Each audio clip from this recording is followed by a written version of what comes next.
Itago na lamang ninyo ko sa pangalang Mia. Gusto ko lang na ibahagi sa inyo ang kwento sa akin ng aking ina na tawagin po nating Mercedes. Tungkol ito sa nangyari sa kanyang matalik na kaibigan na tawagin na lang po nating Loida. Nangyari ito noong dekada 80 dito sa Negros. Matagal nang magkaibigan sina Mama at Tita Loida. Dahil bukod sa naging magkaklase yung dalawa noong nag-aaral pa lamang sila, dati ring kababaryo ni na Mama itong si Tita Loida bago nagpa siyang lumipat ng ibang baryo ang kanilang pamilya. Nangyari nga rin yung naging karanasang ito ni Tita Loida noong nakalipat na sila ng lugar at naikwento lamang nito kay Mama nang magkita sila. Ayon nga sa kwento ni Mama sa akin, nang makalipat daw sa lugar na iyon, sina Tita Loida, nagkaroon daw ito ng manliligaw na tinawag niyang si Joaquin. Hindi ipinaalam ni Tita Loida sa kanyang mga magulang yung tungkol sa panliligaw ni Joaquin. Dahil natakot daw ito na baka pagalitan siya ng kanyang ina. Patagungang nagliligawan sina Joaquin at Tita Loida. At nagkikita lamang daw sila sa bayan. Malapit lamang daw kasi sa bayan yung tirahan ng kaibigang yon ng nanay ko. Kaya hindi yun nahirapan sa biyahe.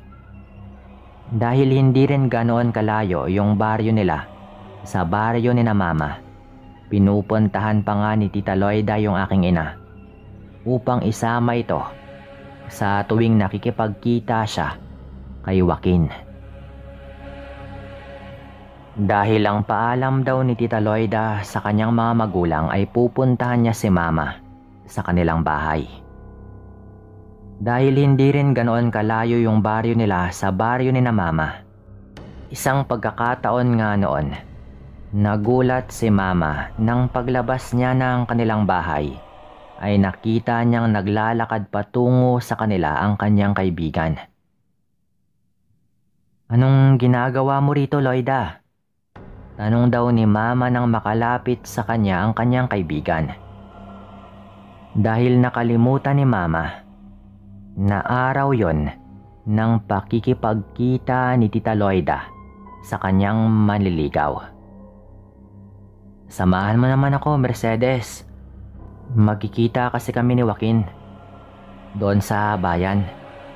Tugon daw ni Tita Loida sa aking ina. "Sigurado ka ba sa Joaquin na iyon? Mukha kasing hindi siya mapagkakatiwalaan eh.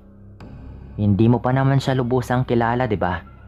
Baka meron siyang inililihim sa'yo." Dagdag na sabi pa raw ni Mama sa kanyang kaibigan. Pinagsabihan naman siya ni Tita Loida na mabait nga yung lalaki at wala naman siyang napapansing kakaiba rito. Sa kadahilan ng yon, hindi na nga nagsalita pa si Mama kahit naggusto nitong sabihin sa kanyang kaibigan na hindi maganda yung kanyang kutob sa lalaki sa unang pagkakataon pa lang na nagkita sila nito. Pakiramdam kasi ni Mama ay may kakaiba sa lalaking yon. Malakas yung kutob ng aking ina na may lihim nga yung lalaki sa kanyang kaibigan. Ngunit kahit na ganoon, wala namang nagawa noon si Mama kung hindi yung pumayag sa kanyang kaibigan. Nagbihis nga siya at nagpaalam sa kanyang mga magulang na sasamahan ito si Tita Loida doon sa bayan. Kaagad nga po silang umalis noon sa bahay ni na Mama at nagtungo sila sa bayan upang kitain si Joaquin. Walang imik yung aking ina habang nagkukwento sa kanya si Tita Loida na parang sasagutin na raw niya yung lalaki ng araw na iyon. "Okay ka lang ba, Mercedes?" Tanong pa raw ni Tita Loida kay Mama. Mas maigi pa sigurong sabihin mo na lamang sa iyong mga magulang yung tungkol kay Joaquin. Baka sakaling matanggap naman nila yung pakikipagrelasyon mo sa lalaking yon. Wika pa raw ni Mama sa kanyang kaibigan. Hindi naman umimik itong si Tita Loida ng mga oras na iyon. Sakto namang nakarating nga sila sa bayan noon, kaya bumaba na sila sa sinasakyan nilang tricycle. Sumunod na lamang daw si Mama kay Tita Loida para puntahan si Joaquin. Nang makita nila yung lalaki, kaagad na lumapit dito si Tita Loida. Hinayaan na lang muna ng aking ina si Tita Loida at Joaquin na mag-usap habang siya naman ay inaaliw na lamang yung kanyang sarili sa mga taong dumadaan.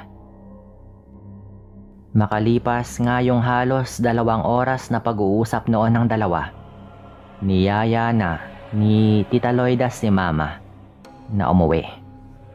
Tumango na lamang yung aking ina sa kanyang kaibigan. Nagkwento nga itong si Tita Loida tungkol sa kanyang pagsagot kay Joaquin ng araw na iyon habang nasa biyahe sila pauwi. Tama ka nga siguro, Mercedes. Sasabihin ko na lang sa aking ina yung tungkol sa amin ni Joaquin. Wika pa raw ni Tita Loida. Napatango na lamang si Mama bilang tugon. Masaya nga ring sinabi ni Tita Loida nga dahil nga roon, niyaya niya si Joaquin na pumunta na lamang sa kanilang bahay sa kanilang sunod na pagkikita. Mabuti naman kung ganon. Mas maigi na yon para naman makilala rin ng iyong mga magulang ang nobyo mo na ngayon. Wika pa raw ni Mama. Lumipas pa nga noon ang mga araw at hindi na nga nagpunta si Tita Loida sa bahay ni na Mama upang magpasama sa bayan. Napaisip nga si Mama na baka natanggap na nga ng mga magulang ni Tita Loida ang pakikipagrelasyon nito sa kanyang nobyo na si Joaquin. Hindi na rin nakialam noon si Mama sa kanyang kaibigan. Nang magkita nga sila ulit ni Tita Loida, sinabi nga sa kanya ng kanyang kaibigan na naging maayos naman yung lahat, gayong tanggap naman din ng kanyang mga magulang yung relasyon nila ni Joaquin.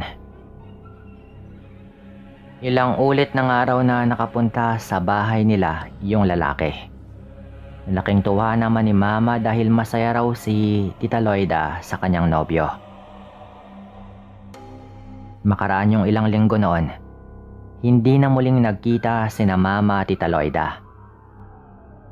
Wala namang naging problema yung aking ina tungkol sa bagay na iyon. Dahil yung mas mahalaga sa kanya ay masaya yung kanyang kaibigan sa kanyang nobyo. Ngunit sa pagdaan nga ng mga araw, may naging haka-haka tungkol sa baryo ni na Loida. Isang pagkakataon kasing nagising si Mama ay naabutan niyang may kausap yung kanyang ina. Dahil narinig niya yung baryo ni na Loida, nakiusyoso nga siya kung ano nga ba yung tungkol sa baryong iyon. May bagong yanggaw daw sa baryong yun eh. Ayon pa sa mga taga roon, ilang ulit na raw na may nabiktimang alagang hayop, yung aswang na iyon, na hindi pa rin daw nila nakikilala. Wika pa nga raw ng kausap ng nanay ni Mama. Nakinig na lamang si Mama dahil bigla siyang nakaramdam ng kaba nang marinig yung salitang aswang. Muntikan pa nga raw na makapangbiktima ng buntis yung aswang na yon. Mabuti na lang daw at napigilan ng asawa ng buntis kaya hindi raw na ituloy yung pangbibiktima nito. Dagdag pa raw na sabi ng kausap ng kanyang ina. Dahil sa kakaibang pakiramdam ni Mama noon, hindi na nga niya ipinagpatuloy pa ang kanyang pakikinig. Bukod nga ng haka-hakang may aswang sa baryo ni na Loida, Natakot naman daw yung mga tao sa baryo ni na Mama. May posibilidad daw kasing baka umabot sa kanilang baryo yung aswang na iyon. Kaya mas maigi nang mag-ingat na lamang sila sa nilalang na iyon. Wala na ngang mga tao noon yung nagpapaabot ng gabi sa labas ng kanilang bahay. Sa takot na baka matsyempohan nila yung aswang na iyon. Maging yung mga magulang daw ni Mama, pinagbawalan din siyang lumabas ng gabi. Napaisip nga si Mama ng mga panahong yon na baka yun din yung dahilan kung bakit hindi na pumupunta sa kanilang bahay si Tita Loida. Dahil baka natakot na din daw yung mga magulang nito sa aswang na gumagala sa kanilang baryo. Hanggang sa isang gabi nga, hindi nakatulog si Mama sa hindi niya malamang dahilan. Pakiramdam kasi nito ay napakaalinsangan ng panahon ng mga sandaling yon. Hindi na nga nakatiis si Mama, kaya bumangon ito upang bahagyang buksan yung bintana ng kanyang kwarto.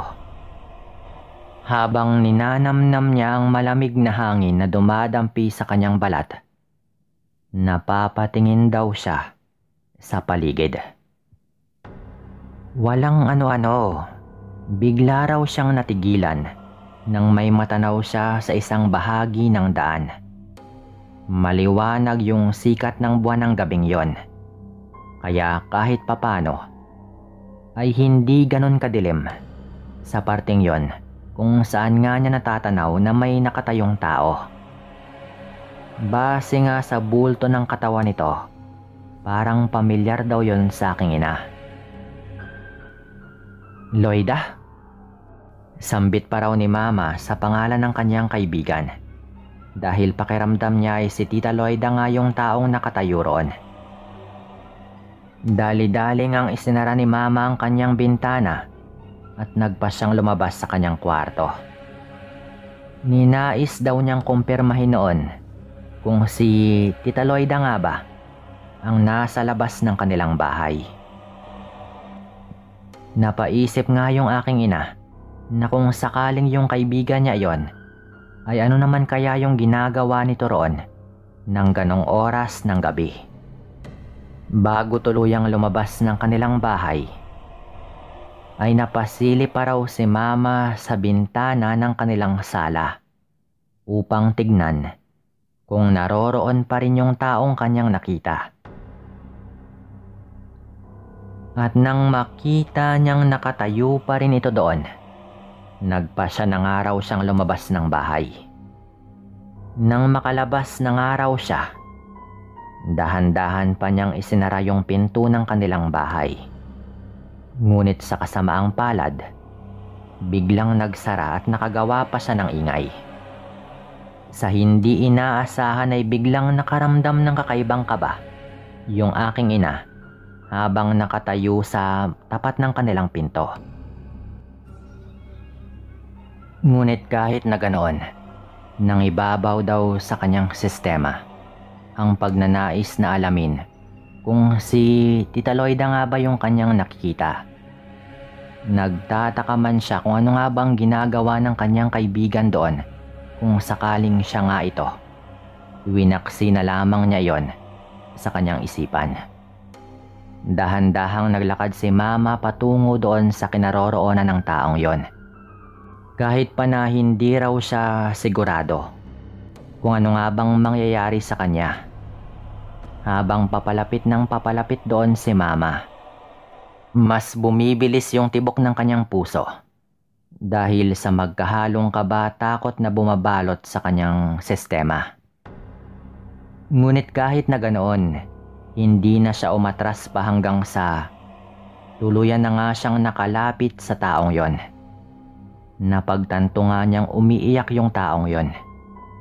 Kilala niya yung boses ng kanyang kaibigan at sa pagkakataong yon, alam niyang si Tita Loida ang taong yon kahit na nakatalikod dito sa kanya.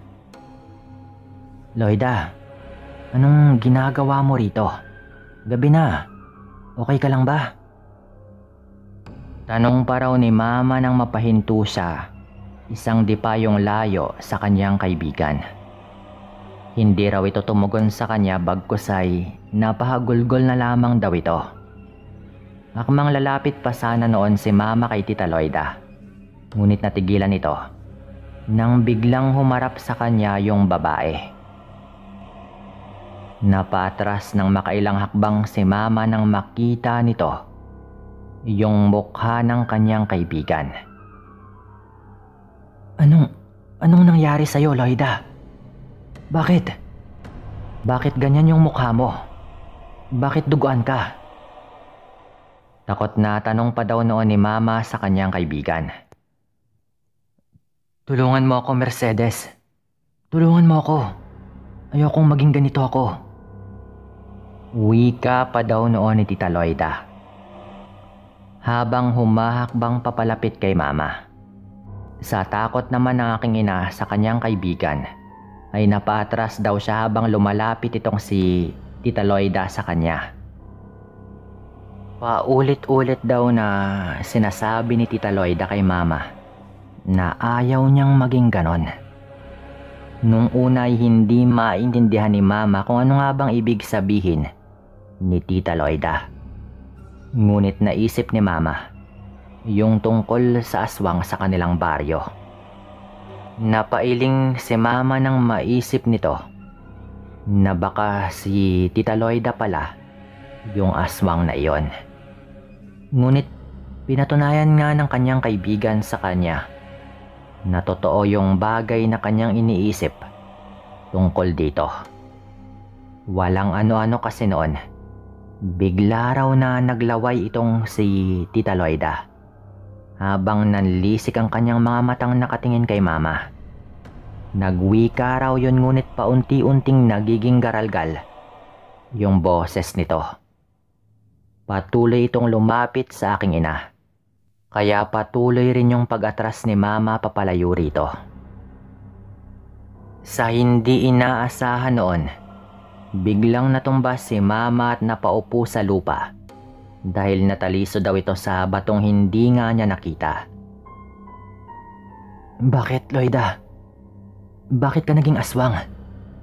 Ikaw nga yung tinutukoy nilang aswang na nang bibiktima sa baryo ninyo. Tanong pa raw ni Mama sa kanyang kaibigan. Hindi naman tumugon yung babae, bagkus ay parang wala na raw ito sa kanyang sarili ng mga sandaling yon. Paulit-ulit daw nitong sinasabi na masarap daw yung karne ng tao at parang gusto raw niyang kainin yung lamang loob ni Mama. Kaya natakot nga yung aking ina at nang akmang atakihin na nga siya noon ni Tita Loida, napapikit na lamang siya ng kanyang mga mata.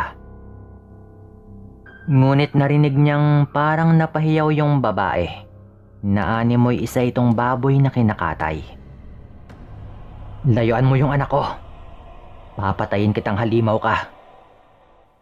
Sigaw nga ng isang boses noon.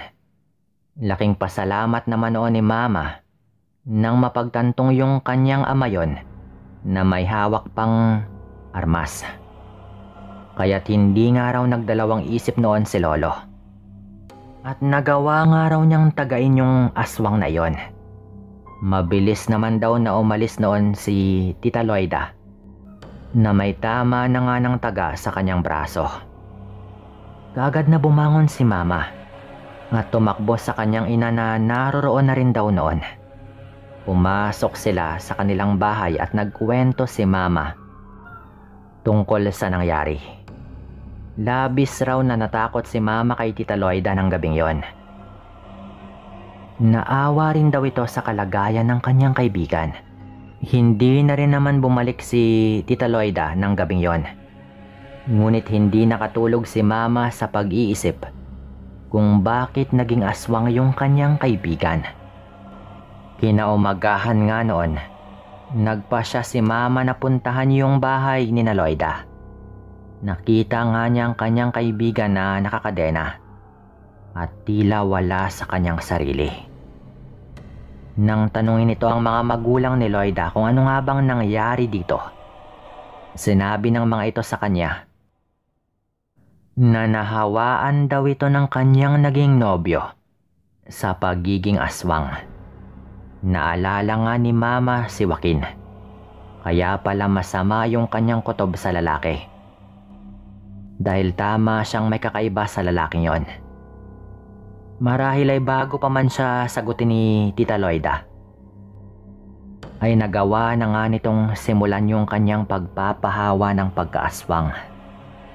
Hindi akalain ng aking ina na sa pakikipagrelasyon ng kanyang kaibigan sa isang lalaking hindi nito lubos nakakilala, ay masisira yung buhay nito dahil lamang nahawa ito sa pagiging aswang ng kanyang nobyo.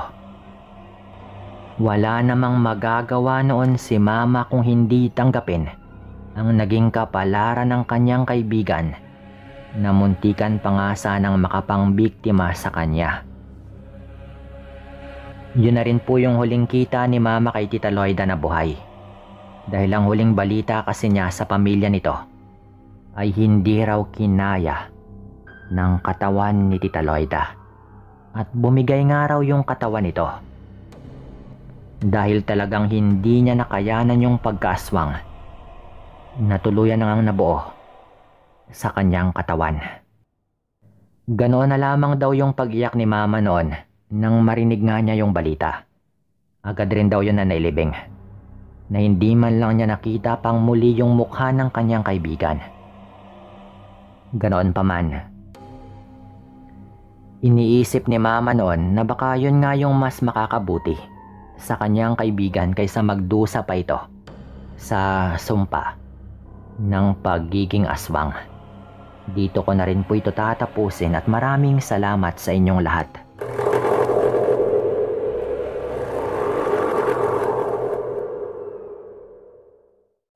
Tawagin na lamang ninyo ako sa pangalang Nilo.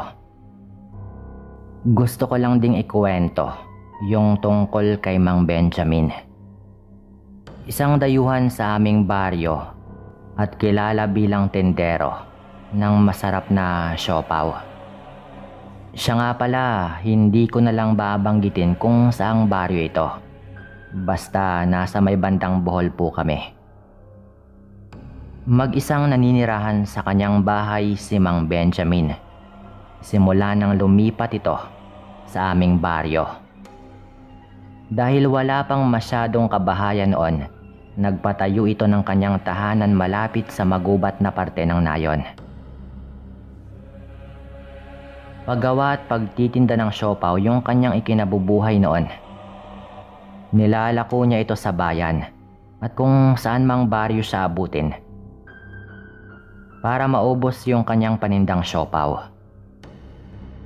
Nagtataka nga noon yung aming mga kababaryo dahil hindi man lang naglalako sa aming lugar itong si Mang Benjamin. Naisip ko nga noon na dahil siguro hindi gaano karami ang mapagbebentahan niya sa aming baryo, kaya mas pinipili nito ang maglako na lamang sa ibang mga baryo upang maubos kaagad ang kanyang mga paninda. Dahil nga sa bagay na iyon, minsan ay naisipan kong pumunta sa kanilang bahay upang sana ay bumili ng kanyang siopaw. Nais ko lang noon na kumain ng tinda nitong siopaw upang matikman din kung masarap nga ba yung kanyang pagkakagawa. Paalis na sana ako noon sa aming bahay nang mapansin ng aking asawa na tila meron akong lakad. Tinanong nga nito ako kung saan ako pupunta, kaya sinabi ko na lamang sa kanya, pupunta lang ako sa bahay ni Mang Benjamin. Bibili kasi ako ng siopaw sa kanya dahil nais kong kumain. Sabi ko noon sa aking asawa. Bilhan mo na lang din ako. Wika naman ito na agad ko namang tinanguan. At umalis na nga rin ako noon sa aming bahay upang tumungo doon sa bahay ni Mang Benjamin. Nang medyo malapit na ako sa bahay nito, napatigil pa ako dahil nagdalawang isip akong ituloy ang plano kong pagbilis sa kanya sa hindi ko malamang dahilan. Ngunit naalala ko yung sabi ng aking asawa kaya nagpatuloy na lamang ako sa aking paglalakad patungo roon. Nung nasa tapat na ako ng pinto ng bahay nito, nagtawag pa ako sa kanya dahil nakasara nga yung pinto. Ilang ulit pa akong nagtawag sa kanyang pangalan, ngunit wala talagang sumasagot sa akin noon. Kaya naisipan kong libutin nga noon yung kanyang bahay dahil wala naman siya roon at hindi niya ako magagawang pagalitan.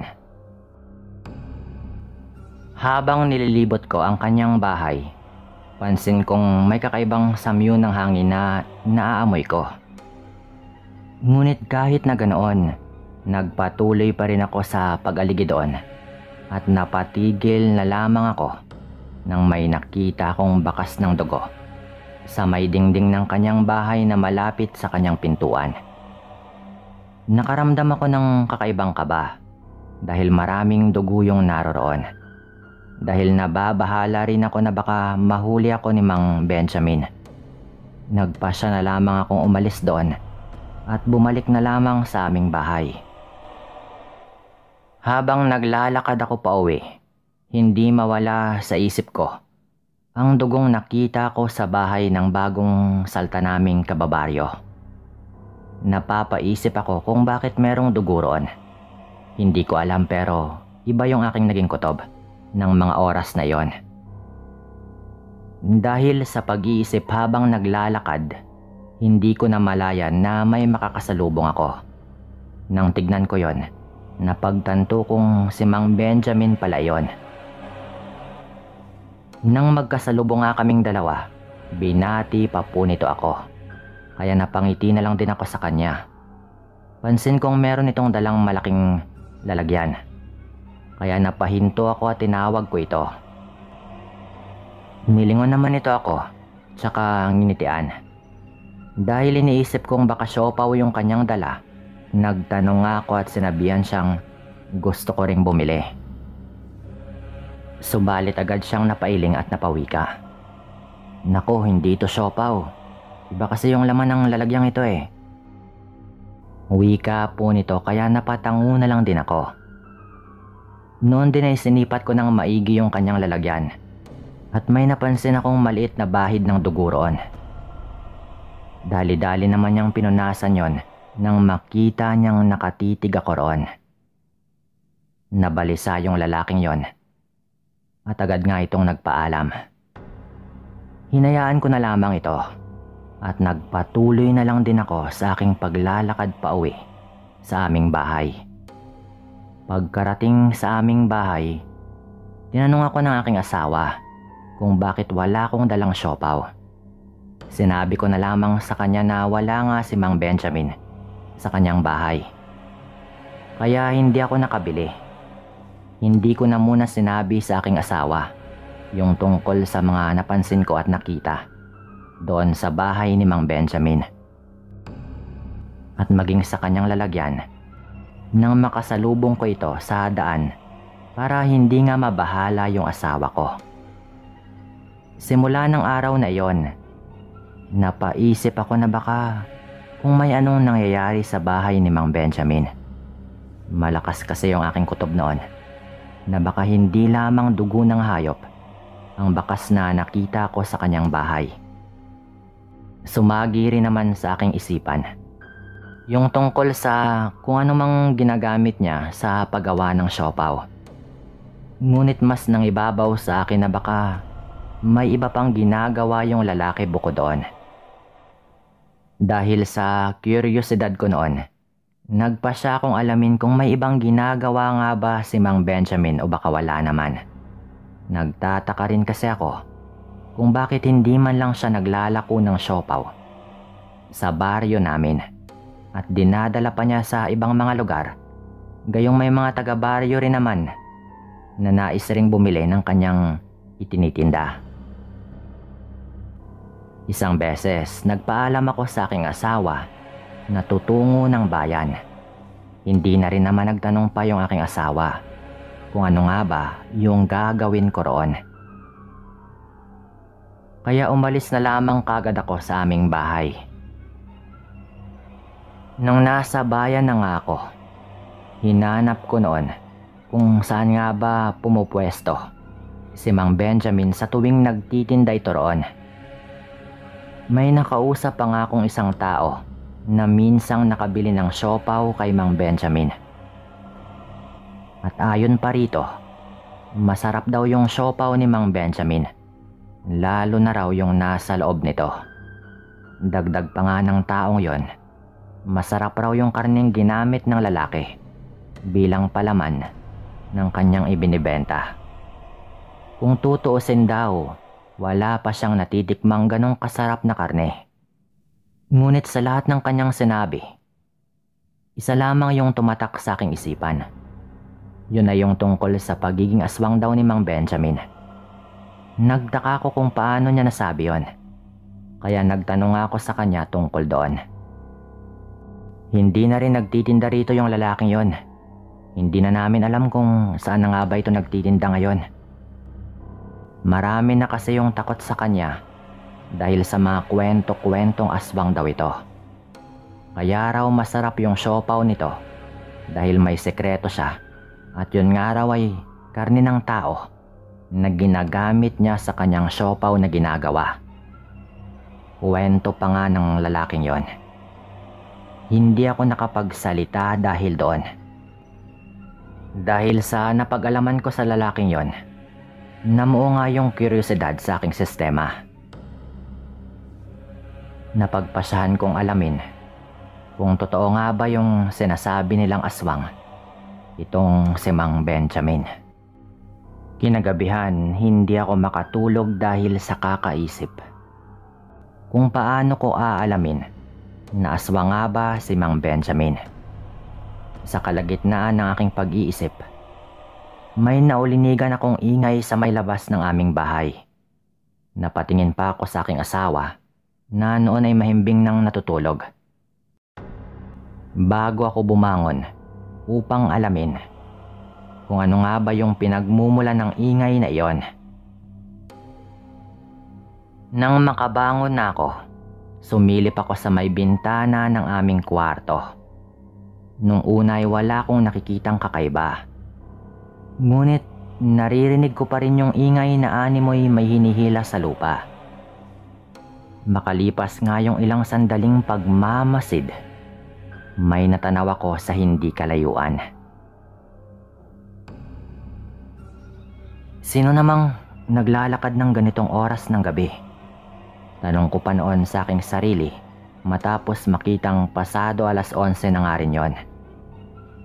Hindi ko na nga napigilan yung aking sarili na alamin kung sino nga ba yung naglalakad na yon. Kaya kumuha ko ng flashlight at patalim. Naisip kong sundan ang kung sino mang tao na yon. Ngunit hindi na nga ako nakatras pa lalo at nakalabas na rin ako ng aming bahay. Sinundan ko na lamang yung taong yon. Sinikap kong hindi magpahuli at magdahan-dahan pa rin sa aking paglalakad habang nakasunod rito. Napapatago na lamang ako noon sa mga puno na pwede kong mapagtaguan sa tuwing nararamdaman kong lilingon ang kung sino mang aking sinusundan.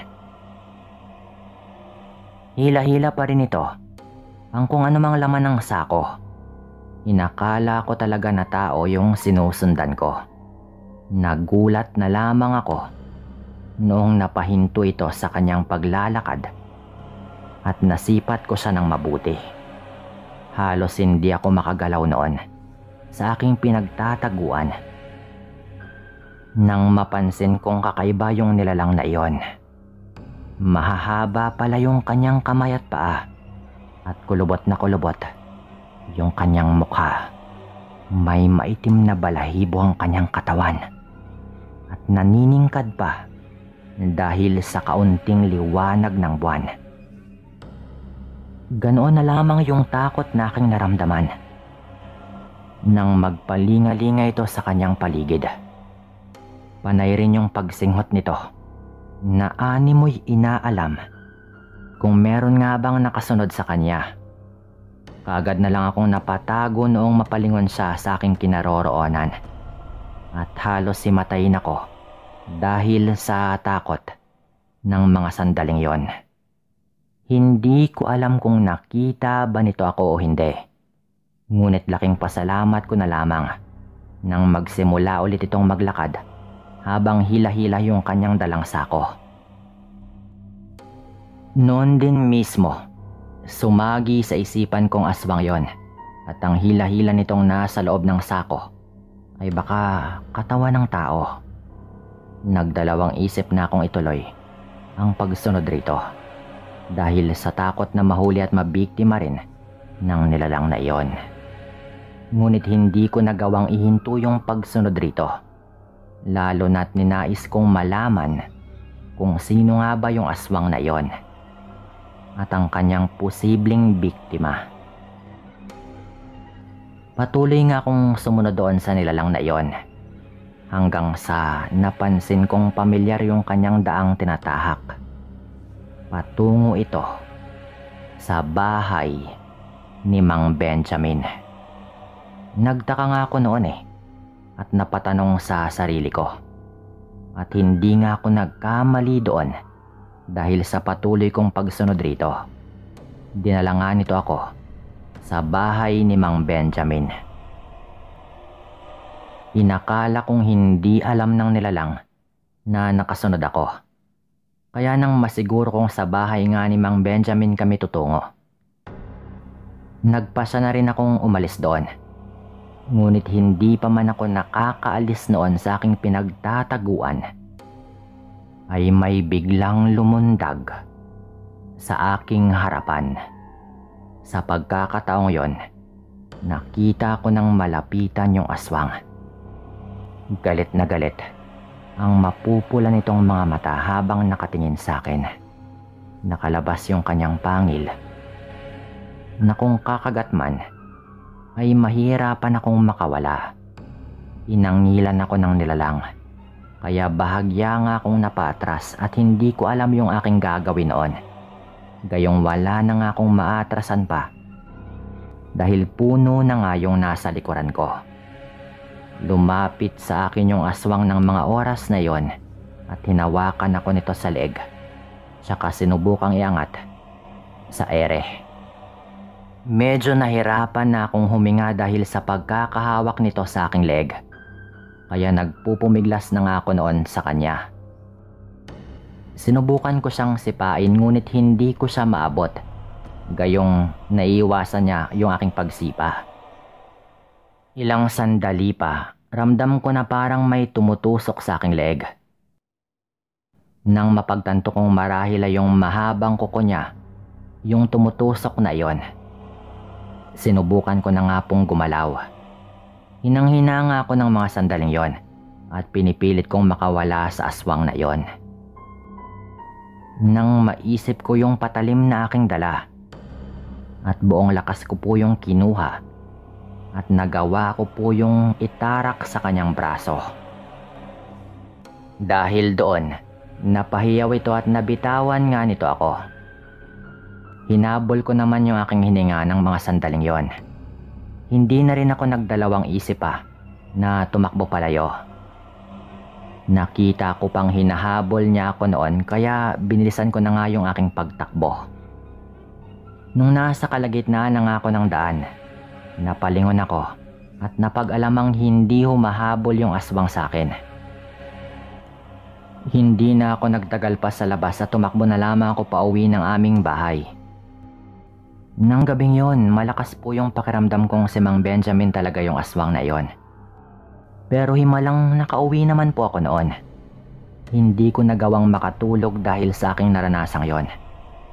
Ilang araw din akong hindi lumalabas ng bahay sa takot na makita si Mang Benjamin. Isang beses din po siyang pumunta sa bahay dahil hinahanap ako. Ngunit sabi ng aking asawa ay wala ako dahil merong pinuntahan. Ayon pa nga sa asawa ko, nakita raw niyang may sugat sa braso si Mang Benjamin. Dahil doon, sigurado na akong siya nga yung aswang na sinundan ko ng gabing yon. Ilang araw din yung lumipas May nagreklamo ring kababaryo namin na may naaamoy daw na sobrang baho sa bahay ni Mang Benjamin. Nung puntahan nga ng mga tao, ganoon na lamang yung kanilang takot nang makita yung isang katawan sa loob ng bahay at maging yung mga bakas at amoy ng malansang dugo. Dahil doon ay nasigurado na nga ng mga tao na aswang si Mang Benjamin. Pero hindi na po namin ito mahanap. Simula din po noon, binantayan na po siya ng mga tao sa aming baryo. Ngunit hindi na ito umuwi sa kanyang bahay. Ayon pa sa mga kababaryo namin, marahil ay natakot na raw ito dahil batid nitong malalaman din ng mga tao na siya nga yung aswang. Marami din yung nagsabi na baka hinahaluan daw nito ng karne ng tao, yung kanyang ginagawang siopaw. Doon naman sa katotohanang hindi po nito ako tinuluyang habulin. Hindi ko rin po alam.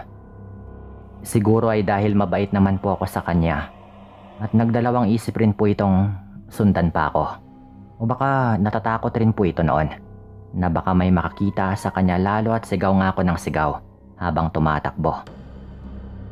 Hindi ko rin po talaga alam yung totoong dahilan. Ang alam ko lang ay maswerte ako ng gabing yon dahil nagawa kong makaligtas sa kamay ng isang aswang. Dito ko na po ito tatapusin at maraming salamat po.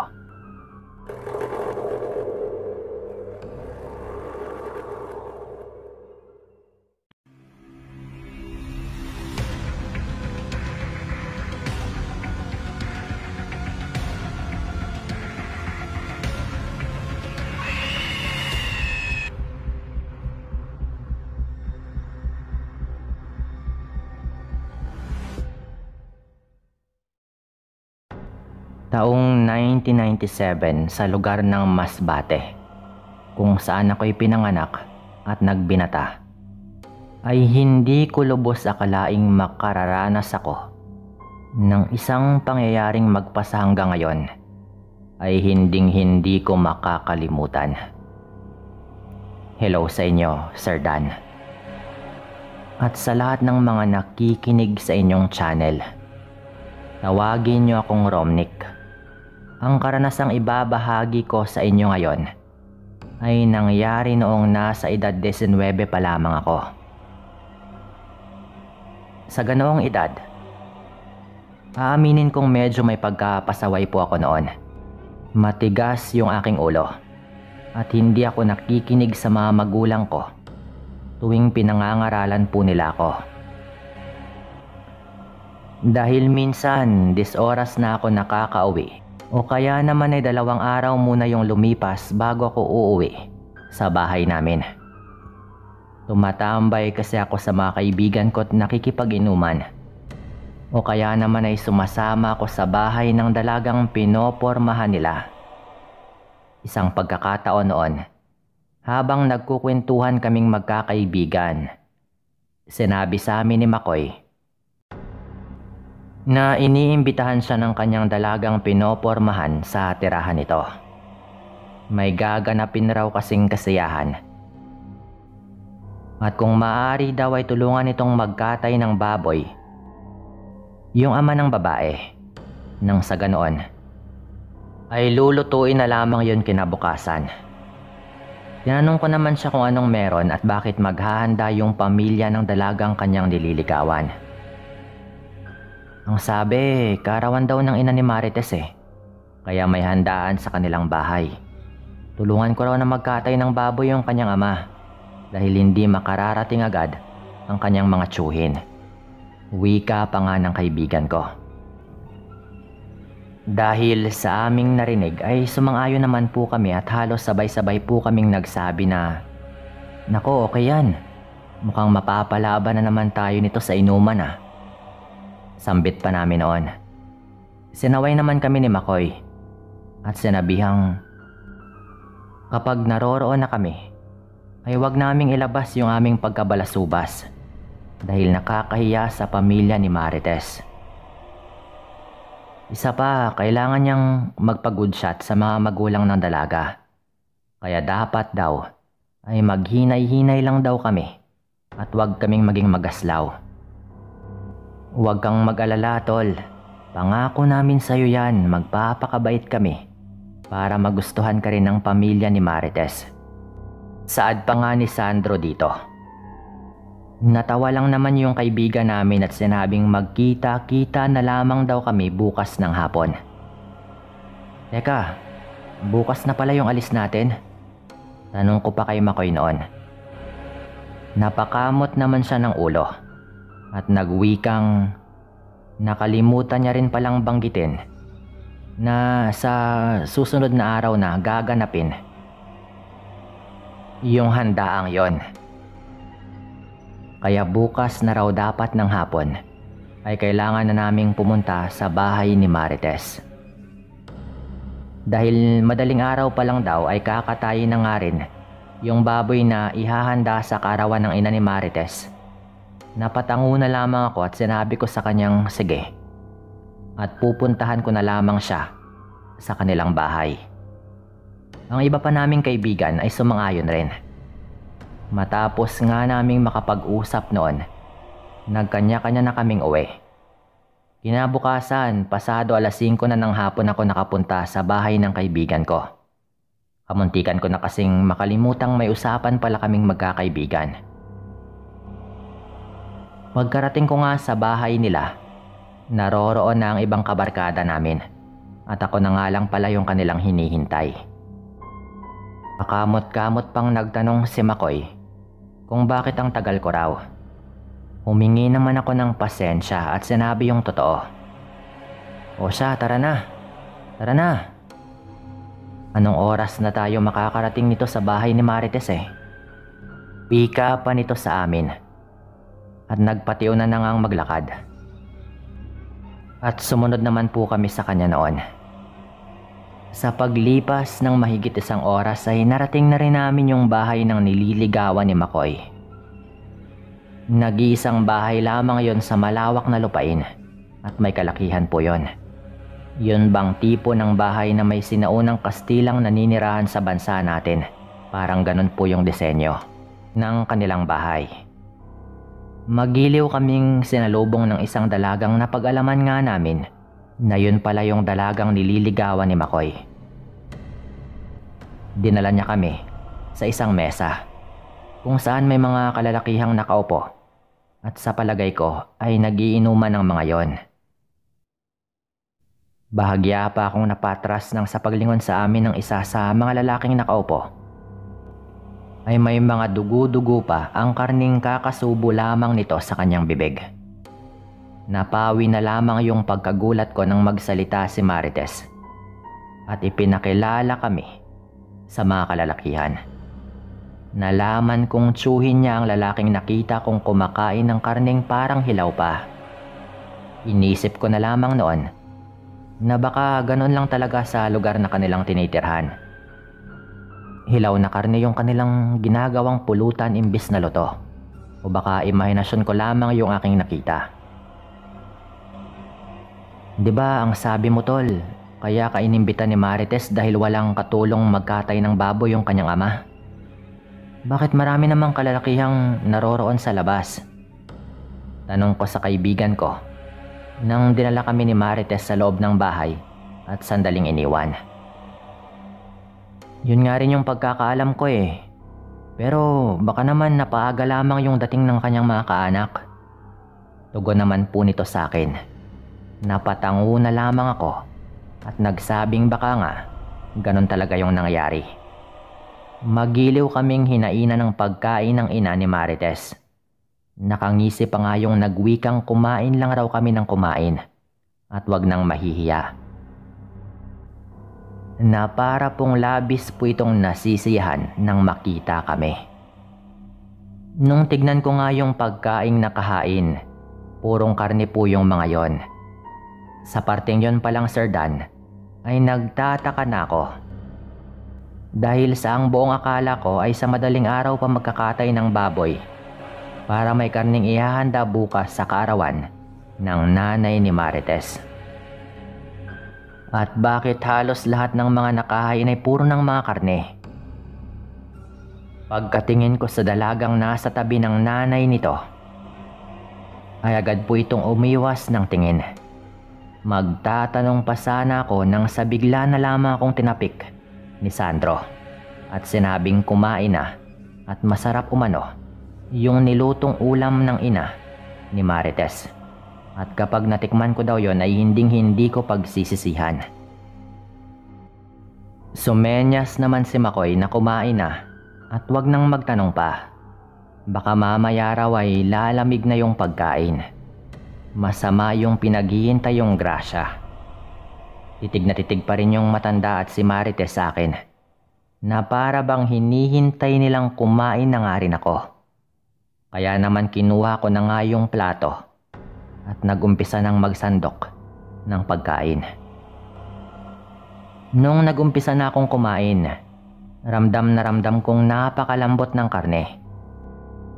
Malinamnam din at talagang masarap at hindi ko siya maikukumpara sa mga karne ng manok, baboy o kahit baka na aking natikman. Basta kakaiba. Sobrang sarap niya at tama nga si Sandro na masarap talaga yung hinaing ulam sa amin. O di ba? Sabi ko sa'yo masarap yung ulam na nakahain. Nakangising wika pa ni Sandro habang walang tigil sa pagnguya ng karne. Napatango na lamang ako at ninanamnam ko yung pagkain. Dahil sa parang may kakaiba talaga sa karne na hindi ko mawari kung ano. Sa pagpapatuloy naming kumain, napansin kong panay yung pagsipat sa amin ng mga tao sa may labas ng bahay. Nakikita kasi nila kami sa may bintana. Narinig ko namang sinabi ni Marites kay Makoy na wag na lamang pansinin ang kanyang mga kamag-anak. Dahil ganoon lang talaga umano ang mga yon. Ngumiti naman yung kaibigan ko at tumango.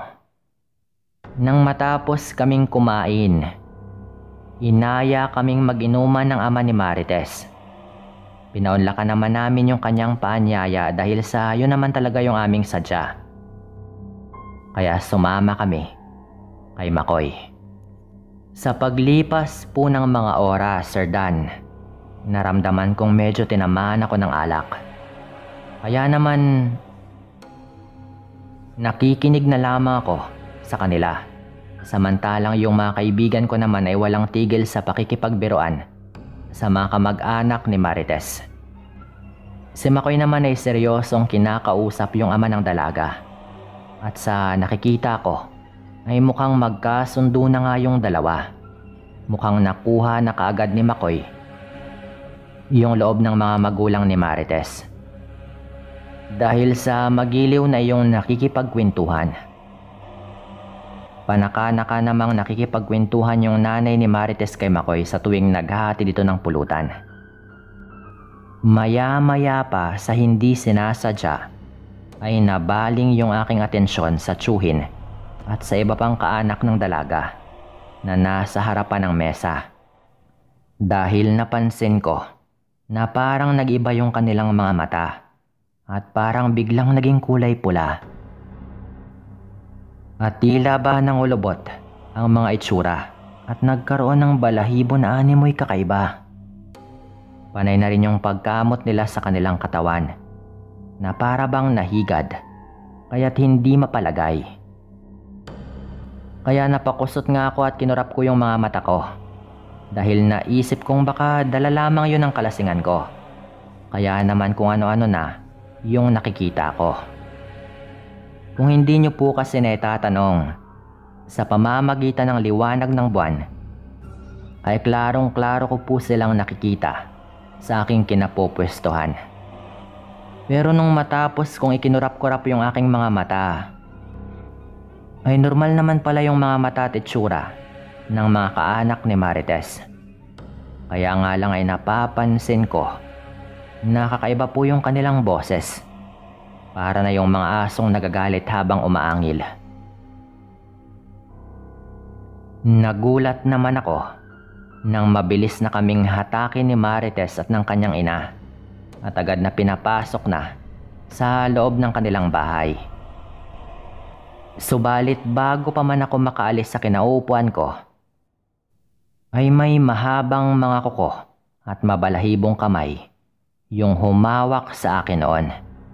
Nang tignan ko yon kung sino, yung nagmamay-ari ng kamay na yon, ay laking gulat ko nang makita ko yung ama ni Marites.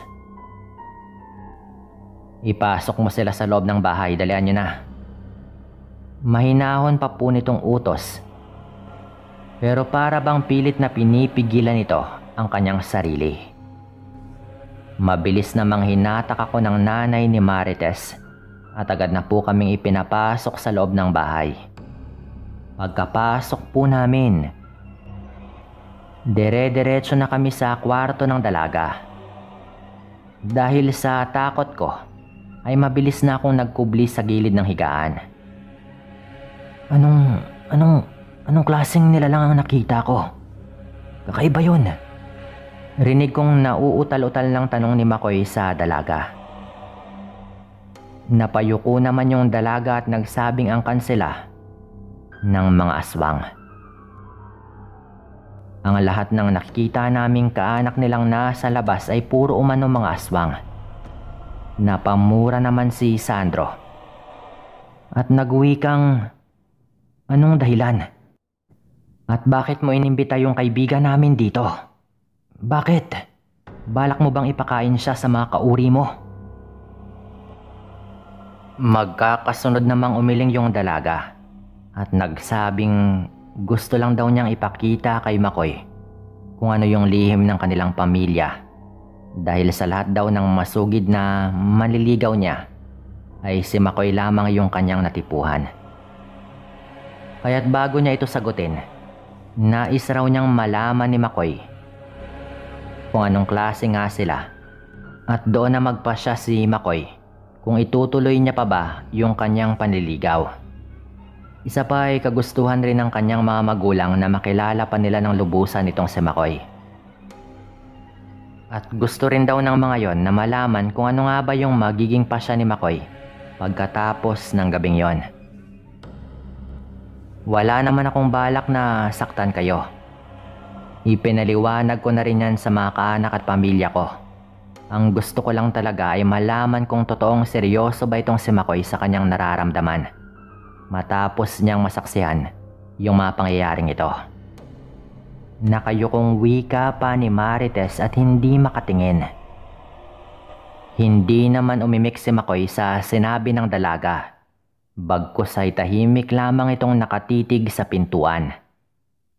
Makaraan lamang yung ilang sandali. Pawang mga pag-angil at alulong na ng mga hayop. Pati na rin huni ng nakakatakot na ibon yung aming mga naririnig sa labas ng bahay. Malalakas na mga pagaspas ng pakpak at malakas na paghagunoy ng hangin. Takte, bakit hindi ko man lang naramdaman kaninang nasa bahay pala tayo ng mga aswang? Kung alam ko lang sana, hindi sana inaya ko na lang kayong umalis. Wika pa ni Sandro noon. Hindi naman ako makapagsalita at tahimik lamang na pinapakiramdaman ang buong paligid. Sa kadahilan ng napakalakas nga ng kabog ng dibdib ko at ramdam na ramdam ko yung pangangatog ng katawan ko. Nagtataasa na rin ang mga balahibo ko sa aking buong katawan at talagang ginapangan na nga ako ng kilabot. Hindi ko alam kung makakauwi pa ba kami ng buhay. Nararamdaman ko kasing panay lamang yung pagpaikot-ikot ng mga nilalang sa labas ng bahay. Panay naman yung pagpapaliwanag ni Marites sa kaibigan kong magtiwala lamang kami sa kanya dahil ipinangako niyang hinding-hindi kami sasaktan ng pamilya nito. Halos magdamag nga kaming hindi mapalagay noon dahil sa maya't maya yung pag-alulong ng mga nilalang sa labas ng bahay. Hindi na rin kami naglakas loob pang humanap ng butas para sumilip doon sa labas. Dahil baka mamaya ay hindi rin namin kayanin yung aming mga makikita at baka kabahan pa kami lalo. Kinabukasan nga po noon, maaga pa lang ay kinausap na kami ng mga magulang at kaanak ni Marites. Humingi ng paumanhin ng mga yon dahil sa ipinakita nila kagabi. Sabi pa ng tsuhin, mababait na aswang daw yung kanilang angkan, kaya walang dapat ipag-alala si Makoy. Sinabi rin ng ama ni Marites na nakapasa nga sa pagsubok si Makoy. At nasa kanya na lamang daw kung itutuloy niya yung panliligaw kay Marites o hindi. Pero kung siya nga yung tatanungin, kung talagang mahal mo o mano ang isang tao, kahit anumang klaseng pagkatao mayroon nito, ay hindi magbabago yung paningin mo dito. Sinabi rin ng nanay ni Marites na huwag kaming mag-alala dahil malinis na karne naman yung lahat ng pinakain nila sa amin. Mga ligaw raw yun na hayop mula sa kabundukan. Nang araw na yon, natuloy nga yung handaan at walang naging problema. Hindi na rin kami nagpaabot pa ng takip silim sa bahay ng dalaga. Dahil baka mamaya ay bigla na namang mag-ibang anyo ang mga kaanak nun at baka sa pagkakataong yon ay gawin na kaming pulutan. Kahit na sabihin nilang mababait ang kanilang angkan, mas magandang wag pa ring magpakampante. Sa paglipas po ng mga araw ay naging magkasintahan nga sina Makoy at Marites. Pero kahit anong yaya sa amin ni Makoy na pumunta sa bahay ng kanyang nobya, ay hindi talaga kami bumalik doon. Pero yung nakakalungkot po, hindi naman po sila nagkatuluyan. Pero nagkasundo naman po sila sa kanilang paghihiwalay. At wala naman kung anong samaan ng loob. Dito ko na rin po ito tatapusin. Maraming salamat po sa lahat ng mga nakinig.